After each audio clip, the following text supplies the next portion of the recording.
அன்புக்குரியவர்களே, இரண்டாம் வத்திக்கான் சங்கத்தின் இன்றைய உலகில் திரு அவை ஏடு உலக அமைதியும் உலக சமூக வளர்ச்சியும் பற்றி பேசியிருப்பதை சுருக்கமாக இன்று கேட்கலாம். உலக வரலாற்றில் 20ஆம் நூற்றாண்டு அழிக்க முடியாத தடம் பதித்த நூற்றாண்டு. அறிவியல், மருத்துவம், தொழில்நுட்ப வளர்ச்சிகள் போன்றவை மனிதனுடைய வாழ்க்கை வசதிகளை பெருக்கி அதை வளமுறச் செய்தன. இருப்பினும் இந்த பூமி பந்து இனியும் மனிதர் வாழ்வதற்கு ஏற்ற பாதுகாப்பான இடமல்ல என்ற எண்ணம் மக்களை அச்சுறுத்திய காலம் அது. எதிர்மறை நோக்கில் பார்த்தால் அமைதி என்பது போர் இல்லாத நிலை. ஆனால் இது உண்மையான அமைதி அல்ல. வலுவான இரு எதிர் சக்திகளிடையே சமநிலையை கொணர்வதில் அந்த அமைதியை அடக்கிவிட முடியாது. அதேபோல் அடக்கி ஆளுகின்ற ஆட்சி முறையிலும் அமைதி பிறப்பதில்லை. நேர்மறை நோக்கில் பார்த்தால் அமைதி என்பது நீதியால் விளைவது.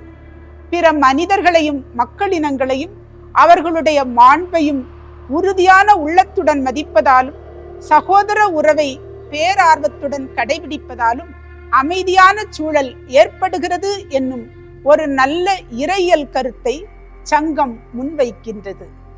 பிற நாடுகளை தன் ஆதிக்கத்துக்கு கொண்டு வர மேற்கொள்ளும் முயற்சியை சங்கம் கண்டிக்கிறது. மேலும் நகரங்களையோ நிலப்பகுதியையோ குடிமக்களையோ இனத்தையோ எவ்வித பாகுபாடுமின்றி அழிக்க முயலும் எல்லா போர் செயலும் கடவுளுக்கும் மனிதருக்கும் எதிரானது எனவும் வன்மையாக கண்டனம் செய்கிறது. இச்சூழலில் அமைதியை அடைவதற்கு சங்கம் சில ஆலோசனைகளையும் வழிமுறைகளையும் தருகிறது. குறிப்பாக கல்வி பணியில் ஈடுபட்டுள்ளவர்கள் அமைதியை கட்டி எழுப்ப தூண்டும் புதிய உணர்வுகளை எல்லோருக்கும், சிறப்பாக இளைய தலைமுறைக்கும் கற்பித்தல் வேண்டும். இதனால் மக்கள் அரசு அதிகாரிகளுடன் பெரிதும் ஒத்துழைக்க முடியும். போருக்கு முதல் காரணமாக இருப்பது அநீதி. அநீதியின் பிறப்பிடமான சுரண்டல், பேராசை, மிதமிஞ்சிய பொருளாதார ஏற்றத்தாழ்வுகள் போன்றவற்றை அகற்ற வளர்ந்த நாடுகளும் வளரும் நாடுகளும் நேர்மையுடன் ஒத்துழைக்க வேண்டும்.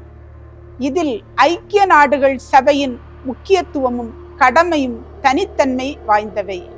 இறுதியாக கிறிஸ்தவ மக்கள் அனைவரும் நாடுகள் அனைத்தின் உறவுகளையும் ஒழுங்குபடுத்துகின்ற பணியில் ஆர்வத்தோடும் முழு உள்ளத்தோடும் பன்னாட்டு சமூகங்களுடன் ஒத்துழைத்து அன்பின் சான்றுகளாய் விளங்க வேண்டும் என சங்கம் வேண்டுகோள் விடுக்கிறது. தொடர்ந்து பேசுவோம். நன்றி.